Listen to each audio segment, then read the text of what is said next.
Welcome to my YouTube channel. और इस series में हम बात करने वाले हैं कि हम सीडर किस तरह से बना सकते हैं और सीडर को कंट्रोलर, माइग्रेशन और मॉडल के साथ एक ही कमांड में किस तरह से क्रिएट किया जा सकता है और इंडिविजुअली एक सिंगल सीडर को किस तरह से क्रिएट किया जा सकता है। इन सम केसेस हमें एक सीडर बनाना होता है जो कि हम बाद में टेस्टिंग पर्पस के लिए बनाते हैं, और एक सीडर होता है जो हमें पता है कि हमें बाय डिफ़ॉल्ट कुछ डेटा इंसर्ट करना ही है, तो वो हम कंट्रोलर, मॉडल और माइग्रेशन के साथ क्रिएट कर लेते हैं। तो दोनों कमांड्स को क्विकली चेक कर लेते हैं। कमांड होगी इसके लिए php artisan make। अब हमें यहाँ पर सिंगल सीडर क्रिएट करना है, तो ये सिंगल सीडर हमारे पास अवेलेबल होगा डेटाबेस के अंदर, सीडर्स की डायरेक्टरी के अंदर। तो क्विकली सीडर अपना क्रिएट कर लेते हैं, मेक सीडर, और उसके बाद सीडर का नाम, हमारे इस केस में सीडर का नाम है डेटा सीडर। आपने हमेशा कन्वेंशन को फॉलो करना है, जैसे कि मैं पिछले प्रीवियस वीडियोस में बता चुका हूँ कि कैमल केस हम यूज़ करते हैं। कैमल केस से फ़ायदा ये होता है कि जब हम कंपोज़र अपडेट करेंगे तो PSR4 फेल नहीं होगा। PSR4 फॉलो करता है कैमल केस को, तो जो भी फाइल हम क्रिएट करने वाले हैं कमांड के थ्रू, वो एग्जैक्ट फाइल क्रिएट होगी कैमल केस में। तो इंटर हिट करते हैं और ये हमारा सीडर क्रिएट हो चुका है सीडर की डायरेक्टरी के अंदर, जिसका नाम है डेटा सीडर। और उसके बाद हमें यहाँ पर कुछ डेटा अपडेट करना होता है कि इस डेटा को हम इस सीडर को हम किस टेबल के साथ कनेक्ट करना चाहते हैं। तो वो कोई भी टेबल हो सकता है। हमारे पास यूज़र की माइग्रेशन अवेलेबल है, तो हम यहाँ पर यूज़र का डेटा भी इनपुट कर सकते हैं, और हम कुछ नया एक टेबल भी बना सकते हैं जो कि माइग्रेशन के थ्रू हमें बनाना होगा, और यहाँ से फिर हम उसका डेटा पास करेंगे। तो क्विकली एक वे हमने चेक कर लिया कि ये डेटा सीडर हमारा क्रिएट हो चुका है इंडिविजुअली। अब हम चेक कर लेते हैं एक ही कमांड से हम ये चारों चीज़ें, मॉडल, माइग्रेशन, कंट्रोलर और सीडर किस तरह से बना सकते हैं। तो क्विकली टाइप करते हैं php artisan make मॉडल। अब जब हम मॉडल के साथ सीडर बना रहे हैं तो पहले हमें मॉडल बनाना है, तो हम इसका नाम रख देते हैं मेक मॉडल, स्मॉल, कैपिटल से भी कुछ नहीं होता। इसका नाम हम रख देते हैं डेटा, जो कि हमारा माइग्रेशन का नाम होगा। और उसके बाद हमें फ्लैग पास करना है M for migration, C for controller, S for cedar. Hit करते हैं एंटर, और हमारे पास ये चारों जो हमारी रिक्वायर्ड चीज़ें थी वो क्रिएट हो चुकी हैं। हमारा मॉडल क्रिएट हो चुका है मॉडल की डायरेक्टरी में with the name of data. हमारी माइग्रेशन क्रिएट हो चुकी है माइग्रेशन की डायरेक्टरी में with the name of this file. ये कुछ करंट टाइम स्टैम्प लेकर आता है ताकि डुप्लीकेशन अवॉइड की जा सके।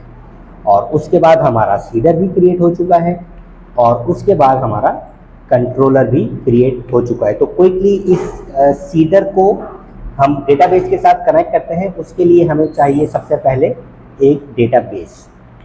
तो क्विकली डेटाबेस क्रिएट कर लेते हैं laravel_local होस्ट के नाम से, जिसकी क्रेडेंशियल्स हमारे पास अवेलेबल होती है .env में, और ये डेटाबेस की क्रेडेंशियल्स हमारे पास अवेलेबल है। मेरे केस में मेरे पास यूज़र नेम है रूट, जो कि बाय डिफ़ॉल्ट है। आपके केस में ये चेंज हो सकता है, और अगर आपके डेटाबेस को एक्सेस करने के लिए कोई पासवर्ड भी रिक्वायर्ड है तो वो पासवर्ड भी आप यहाँ पर इंसर्ट कर सकते हैं। तो क्विकली चेक कर लेते हैं, हमारा डेटाबेस क्रिएट हो चुका है, और अब हम इसमें डेटा सीड करते हैं। तो डेटा सीड करने के लिए हमें चाहिए, सबसे पहले हम माइग्रेशन अपनी बना लेते हैं। माइग्रेशन में हमें चाहिए टेबल का कॉलम, जो कि होगा स्ट्रिंग, और इसका कॉलम का नाम होगा डेटा। और इसी डेटा को हम मॉडल में भी यूज़ कर लेते हैं ताकि ये हमारे पास अवेलेबल रहे। तो हमें टाइप करना होगा प्रोटेक्टेड फिलेबल डेटा। जो भी हमारी माइग्रेशन पे में कॉलम का नाम है वही यहाँ पर आएगा। तो मैं, ये डुप्लीकेशन हो रही है तो मैं इसको कर देता हूँ डेटा नेम, और क्विकली यहाँ पर एक डिफाइन कर लेते हैं डेटा वैल्यू। ये तो नाम है और इसकी वैल्यू क्या होगी, और ये हमें अपने प्रोटेक्टेड में भी डिफाइन करना होगा, डेटा वैल्यू और डेटा नेम। इस प्रोटेक्टेड को क्लोज कर देते हैं। माइग्रेशन भी हमारी बन चुकी है, इसको भी क्लोज कर देते हैं। अब हमें ये डेटा सीड करना है, तो हमें चाहिए डीबी, जो कि आएगा इल्यूमिनेट सपोर्ट फसाड से। आप देख रहे हैं कि अभी टॉप पर कुछ इंपोर्ट नहीं है। मैं जैसे ही हिट एंटर करूंगा तो यहाँ पर हमारा डीबी फसाड से आ चुका है। उसके बाद हमें चाहिए टेबल। टेबल है हमारा डेटा के नाम से, और इस अब हमें इसमें क्रिएट करना है डेटा। तो हम करेंगे इंसर्ट रिकॉर्ड, और जो भी हमारा वेरिएबल होल्ड कर रहा होगा हमारे डेटा में। तो क्विकली यहाँ पर डिफाइन कर लेते हैं डेटा, और उसके अंदर हमें चाहिए data name is John Doe, और data value is John Doe value. Okay, और इसके बाद हम एक दो और एरे इसके अपडेट कर लेते हैं। जॉन डॉन, इसको भी कर देते हैं जॉन डॉन, जॉन जी, और इसको भी कर देते हैं जॉन जी। ये डेटा कुछ भी हो सकता है, ये सिर्फ प्रैक्टिस के लिए आपको दिखाया जा रहा है। ये डेटा एज पर जो भी आपकी प्लानिंग होगी, जिस तरह से आप डेटा को अपने स्ट्रक्चर कर रहे होंगे, जो भी डेटाबेस वैल्यूज होंगी, वो सारे आपकी केसेस में ये अलग हो सकती हैं। ये हमारा सीडर का डेटा अपडेट हो चुका है। अब इस सीडर को हमें कनेक्ट करना होगा अपने डेटाबेस सीडर के साथ। तो उसके लिए हमें चाहिए दिस कॉल अपने अंदर लेके आएगा एक एरे, और एरे के अंदर हम डिफाइन करेंगे डेटा सीडर क्लास। जो भी इस डेटा सीडर की क्लास है, ये इसकी क्लास है, जो भी इसके अंदर अवेलेबल है वो सारा डेटा हमें चाहिए। तो हम इसको क्विकली अपडेट कर चुके हैं, और अब हमें चेक करना है कि हमारा डेटा माइग्रेट हुआ है या नहीं। तो उसके लिए हमें कमांड रन करनी होगी, php artisan migrate। और चूंकि ये मेरे पास अभी एक एरर आया है की टू लॉन्ग का, तो इसको रिजॉल्व करने के लिए हमारे पास दो तरीके हैं। या तो हम जाएंगे अपनी यूज़र की डायरेक्टरी में, और ईमेल में हम डिफाइन करेंगे 191। जैसा कि आपको यहाँ पर नज़र आ रहा है कि ईमेल की जो वैल्यू है वो करैक्टर लिमिट से ज़्यादा है, 1000 बाइट्स की होनी चाहिए। तो ये करैक्टर वैल्यू हमारी 191 से ज़्यादा है। तो इसको हम 191 से भी रिजॉल्व कर सकते हैं। लेकिन जहाँ भी हमारे केस में हमें ईमेल लिखना होगा, तो उसमें हमें इसकी वैल्यू भी डिफाइन करनी पड़ेगी। तो हम ग्लोबली इसको फिक्स कर देते हैं। उसके लिए हमें जाना होगा कॉन्फ़िग डेटाबेस, और मेरे पास यहाँ पर है इंजन नल। तो मैं इसको बोल देता हूँ कि मैं इंजन यूज़ कर रहा हूँ InnoDB का। तो क्विकली माइग्रेट अभी फ़िलहाल रन नहीं होगी, क्योंकि ऑलरेडी एक माइग्रेशन रन हो चुकी है जो बीच में फेल्ड हुई है। तो पहले इस माइग्रेशन को रिमूव करना होगा, और उसके बाद हम माइग्रेट कर पाएंगे। और ये हमारी माइग्रेशन रन हो चुकी है, डेटा टेबल भी क्रिएट हो चुका है, और उसका सीडर भी अपडेट हो चुका है। तो चेक करते हैं लोकल होस्ट डेटा में कोई रिकॉर्ड नहीं है।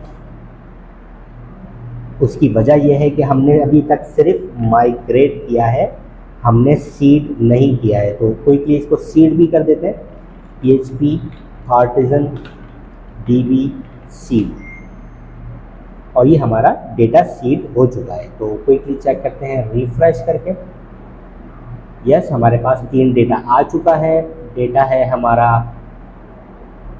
John Doe, data name John Doe, data value John Doe value, John Don value, John जी। डेटा नेम डेटा वैल्यू हमारे पास आ चुकी है। अब इन सम केसेस हमें चेक करना होता है कि हम माइग्रेट के वक्त ही इसको सीड भी करते हैं, तो उसके लिए हम कमांड यूज़ करते हैं php artisan migrate fresh, क्योंकि ये डेटा ऑलरेडी हमारे पास अवेलेबल है और इस सीडर में हम एक और डेटा अपडेट कर देते हैं ताकि हमें डिफ्रेंशिएट किया जा सके कि हमारा डेटा सीड भी हो रहा है। तो हम करते हैं migrate fresh with double hyphen seed, क्योंकि ये डेटा अभी हमारे पास 3 का है और अब हम जब यहाँ पर इंटर करेंगे तो पहले हमारी माइग्रेशन रन होगी, उसके बाद हमारा डेटा सीड होगा। तो क्विकली चेक करते हैं, हमारे पास एक डेटा आ चुका है जो कि होगा जॉन डो वैल्यू के नाम से। अब अगर हम चाहते हैं कि इसमें क्रिएटेड टाइम भी चला जाता ऑटोमेटिक, जो कि आप देख रहे हैं क्रिएटेड ऐड और अपडेटेड ऐड भी चला जाता, तो उसके लिए हम करंट टाइम स्टैम्प पास कर देते हैं।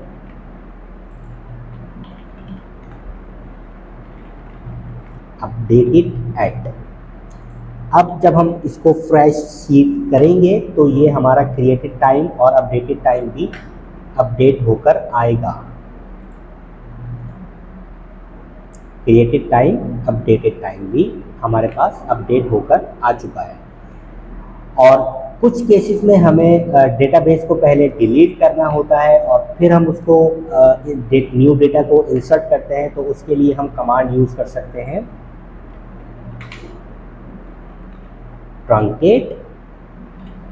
ट्रंकेट मीन्स कि जो भी डेटा है उसको एम्प्टी कर दो, लेकिन अगर ये हमारी फॉरेन की के साथ कनेक्टेड होगा तो ये ट्रंकेट नहीं करेगा, तो हम यूज़ करेंगे डिलीट। और अब हम इसको रन करते हैं, कोई फ़र्क नहीं पड़ने वाला अभी, क्योंकि हमारा डेटा बिल्कुल सेम है। लेकिन जब आपके पास कुछ ऐसी वैल्यूज़ होंगी कि आपको डिलीट करके उनको रीअपलोड करना है, तो आप ये कमांड भी यूज़ कर सकते हैं। इस वीडियो में इतना ही, मिलते हैं नेक्स्ट वीडियो में। आई होप कि आपको वीडियो पसंद आई होगी, आप सीख रहे होंगे। कोई भी आपका सवाल है तो वो कमेंट बॉक्स में कर सकते हैं। वीडियो को आपने लाइक शेयर ज़रूर करना है और चैनल को ज़रूर सब्सक्राइब करना है ताकि नेक्स्ट आने वाली वीडियो आप तक आसानी से पहुंच सके। मेरा नाम है शाहरुख अख्तर, मिलते हैं नेक्स्ट वीडियो में। Thank you very much.